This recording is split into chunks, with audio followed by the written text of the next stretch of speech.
రేవంత్ హయాంలో కాంగ్రెస్ నేతల జులుం తారాస్థాయికి చేరింది. హస్తం లీడర్లు దాడులకు సైతం వెనుకాడడం లేదు. మహబూబ్ నగర్ మార్కెట్ సెక్రటరీ భాస్కర్ పై కాంగ్రెస్ నేత వైఎస్ చైర్మన్ పెద్ద విజయ్ దాడి చేశారు.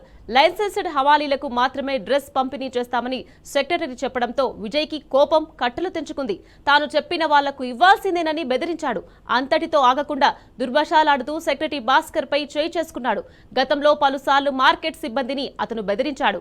ఈసారి ఏకంగా దాడికి దిగాడు. దీంతో బాధితుడు వైఎస్ చైర్మన్ విజయ్ పై పోలీసులకు ఫిర్యాదు చేశారు. వైఎస్ చైర్మన్ విజయ్ కుమార్ ను పదవి నుండి తొలగించాలని డిమాండ్ చేస్తూ నల్ల బ్యాడ్జీలు ధరించి నిరసన వ్యక్తం చేశారు.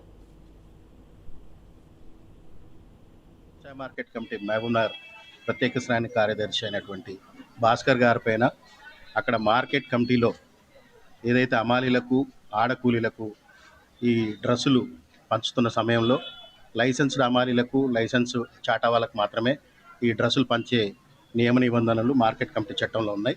వాటికి అనుగుణంగా ప్రభుత్వం మంజూరు చేసిన వాటిని ఆ డ్రెస్సుల్ని పంచుతున్న సందర్భంలో అక్కడ లైసెన్స్ లేని వారికి డ్రెస్సులు ఇవ్వమని చెప్పి వైస్ చైర్మన్ గారు ఒత్తిడి చేయడం, కార్యదర్శి గారు చట్ట ప్రకారం లైసెన్సులు ఉన్న వారికే ఇవ్వడం జరుగుతుందని అక్కడ ఉన్నటువంటి రూల్స్ను వివరించే క్రమంలో మార్కెట్ కమిటీ వైస్ చైర్మన్ గారు విచక్షణ కోల్పోయి అక్కడ ఉన్నటువంటి కార్యదర్శి భాస్కర్ గారిని విచక్షణారహితంగా కొట్టడం జరిగింది. అందుకు నిరసనగా మేమందరం కూడా మార్కెట్ కమిటీ ఉద్యోగులు యావత్ రాష్ట్ర ఉద్యోగులందరూ కూడా ఈరోజు నిరసనకు దిగడం జరిగింది. ఏదైనా అక్కడ ఉన్నటువంటి హమాలీలకు కానీ చాటావాలీలకు కానీ డ్రెస్సులు ఇప్పించే క్రమంలో నియమ నిబంధనలకు లోబడి ఇప్పించాల్సిన అవసరం ఉంటుంది.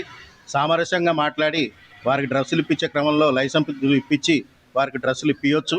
అయినప్పటికీ ఆ మార్కెట్ కమిటీ వైస్ చైర్మన్ గారు విచక్షణ కోల్పోయి చట్టం తన చేతిలోకి తీసుకొని ఈరోజు మార్కెట్ కమిటీ కార్యదర్శిని కొట్టి అక్కడ ఉన్నటువంటి ఉద్యోగుల్ని భయభ్రాంతులకు గురి చేయడం జరుగుతుంది. ఇది ప్రభుత్వం ఏ విధంగా కూడా ఉద్యోగస్తుల మీద చేతులు చేసుకోవడం, రాజకీయ నాయకులు ప్రభుత్వంలో ఉండి ప్రభుత్వ పదవుల్లో ఉండి ఇట్లాంటి పనులు చేయడం ప్రభుత్వం హర్షించదు. అదేవిధంగా యావత్ ఉద్యోగులు కూడా ఎవరు హర్షించరు. ఇలా భయభ్రాంతులకు గురి చేయడం వల్ల అక్కడ ఉద్యోగం చేయాలంటే కూడా భయపడుతున్నామనే ఇదిని వారు ఈరోజు మార్కెట్ కమిటీ ఉద్యోగులందరూ కూడా మా దృష్టికి తీసుకురావడం జరిగింది.